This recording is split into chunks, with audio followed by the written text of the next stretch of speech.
सुतिहाना रही हा तू जागल विश करेला मन बाबे पागल साझे सुतिहाना रही हा तू जागल विश करेला मन बाबे पागल हो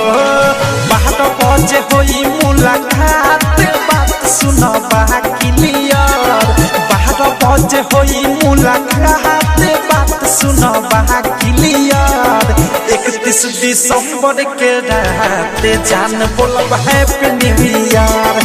31 दिसंबर के रात जान बोलब हैप्पी न्यू ईयर 31 दिसंबर के रात जान बोलब हैप्पी न्यू ईयर जान बोलब हैप्पी न्यू ईयर